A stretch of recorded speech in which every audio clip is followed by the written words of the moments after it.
दोस्तों 68वीं बीपीएससी का official notification आ चुका है।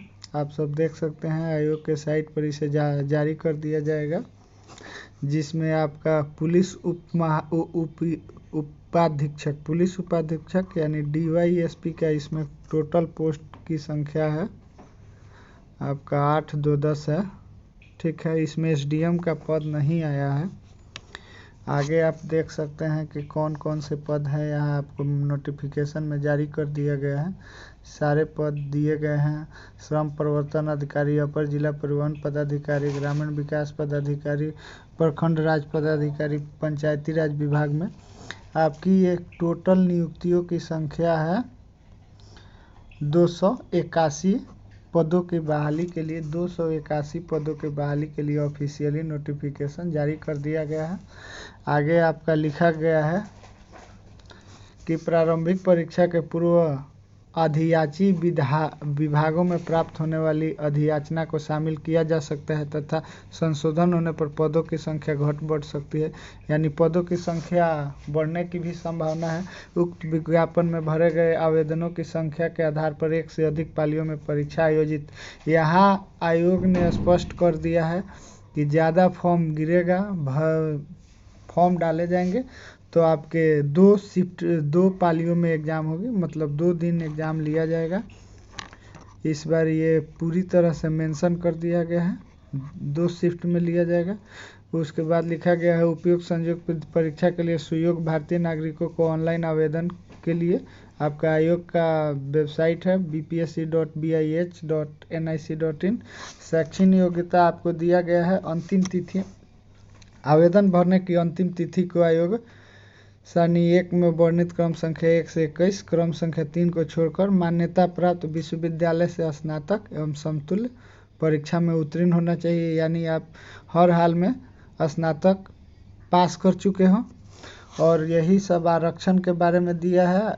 आपका आरक्षण का यहाँ है, अनुसूचित जाति जमा करना अनिवार्य होगा, जाति प्रमाण पत्र, अस्थायी मूल प्रमाण पत्र, डोमिसाइल इत्यादि आपका यहाँ आरक्षण से। आरक्षण का दावा करने वाली विवाहित महिलाओं को जाति क्रीमी लेयर रहित प्रमाण पत्र एवं उनके पिता के नाम के पता से, यानी स्पष्ट कर दिया गया है कि विवाहित महिलाओं का जो जाति प्रमाण पत्र होगा उनके पिता के पते पर होना चाहिए। आगे आपका है, देख सकते हैं यहाँ ऑनलाइन आवेदन कोड दिया गया है सबका, किसका क्या है। अनुसूचित जाति का कोड 2 है, अनुसूचित जनजाति का 3, ईबीसी का 4, बीसी का 5, ईडब्ल्यूएस का 7, ये आपका कोड दिया गया है। दिव्यांगों का यहाँ अवधि में नवीकरण नहीं होने की स्थिति में प्रमाण पत्र विधि मान्य नहीं होगा, उसके बारे में दिया गया है। आगे स्वतंत्रता सेनानियों को भी चर्चा किया गया है। उम्र सीमा आपकी जो न्यूनतम उम्र सीमा है 20 वर्ष, 21 वर्ष, 22 वर्ष, मतलब अलग अलग पोस्टों के लिए ये 20 वर्ष है, किसी पोस्ट के लिए 21 वर्ष और किसी पोस्ट के लिए 22 वर्ष। अधिकतम अनारक्षित यानी 37 साल जनरल का अधिकतम उम्र होगा। उसके बाद आपका और जो जनरल महिला होगी, ओबीसी ईबीसी पुरुष एवं महिला के लिए 40 वर्ष है अधिकतम उम्र। वहीं एससी एसटी के लिए 42 वर्ष आपका दिया गया है। आयोग द्वारा मैट्रिकुलेशन या समतुल्य जन्म तिथि जो आपकी मान्य होगी वो सिर्फ आपके मैट्रिकुलेशन यानी जो मैट्रिक पे आपका जन्म तिथि अंकित होगा उसी को माना जाएगा। आगे आप देख सकते हैं, आगे आपका दिया गया है ये सारी जानकारी।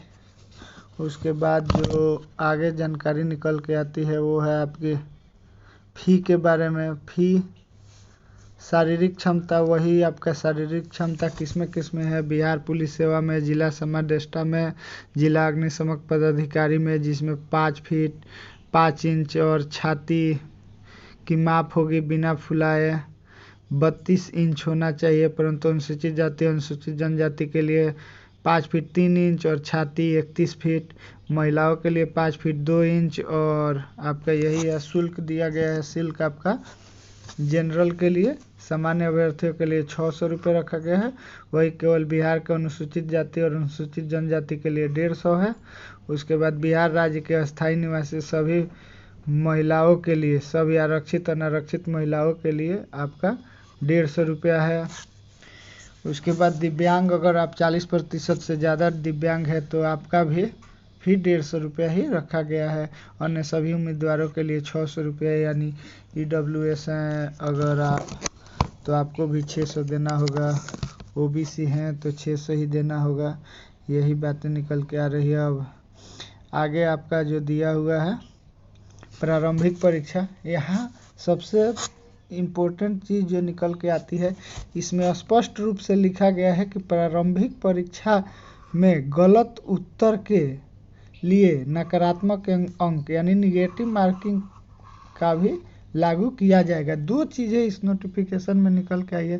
पहली कि आपकी परीक्षा 2 शिफ्टों में ली जाएगी आवेदन बढ़ने पर, और दूसरा जो आया है वो है निगेटिव मार्किंग। वही लिखा है 10 गुना रिजल्ट देगा सामान्य कोटि, यही सब है। आगे उसके बाद मुख्य लिखित परीक्षा का है आपका दे दिया गया है। सारे विषय के लिए आप जो भी अपना ऐच्छिक विषय चूज करेंगे उसके बारे में जानकारी दी हुई है। फिर आगे बढ़ते हैं तो यही सब आपकी जानकारी निकल के आ रही है। तो ये बहुत बड़ी खबर है उनके लिए जो PT परीक्षा में आपका आवेदन जो शुरू होगा वो 25 तारीख से 25 नवंबर से ऑनलाइन आवेदन होगा। ऑनलाइन आवेदन 25 नवंबर से, और जो चलेगा 20 दिसंबर अंतिम तिथि होगी। उसके बाद यहाँ एक चीज़ लिखा गया है, रजिस्ट्रेशन के बाद रजिस्ट्रेशन डाटा को एडिट करने का ऑप्शन रहेगा, जो पेमेंट करने के पूर्व तक ही उपलब्ध होगा। यानी पेमेंट करने के बाद किसी भी तरह का बदलाव नहीं होगा। रजिस्टर के समय अभ्यर्थी द्वारा भरी गई किसी भी प्रविष्टि को एडिट करने का प्रावधान रहेगा। तो आप फॉर्म पेमेंट का दिया हुआ है, एप्लीकेशन किया जाना, स्वयं द्वारा प्रविष्टि को एडिट कर सकते हैं। इसके लिए विज्ञापन भरने की अंतिम निर्धारित तिथि के बाद 10 दिन समय दिया जाएगा। पेमेंट करने अभ्यर्थी स्वयं द्वारा की गई प्रविष्टि पुनः एडिट करने के विज्ञापन के आवेदन भरने की अंतिम तिथि, ये लिखा हुआ है। यही सब है।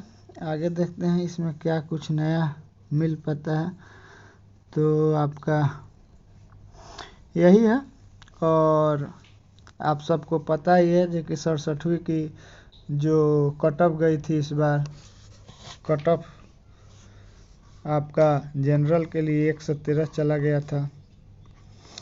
तो इसी के उम्मीद से अब मान के चलना पड़ेगा कि 75% प्लस मार्क्स लाने के बारे में ही सोचना होगा, क्योंकि कंपटीशन बढ़ गया है।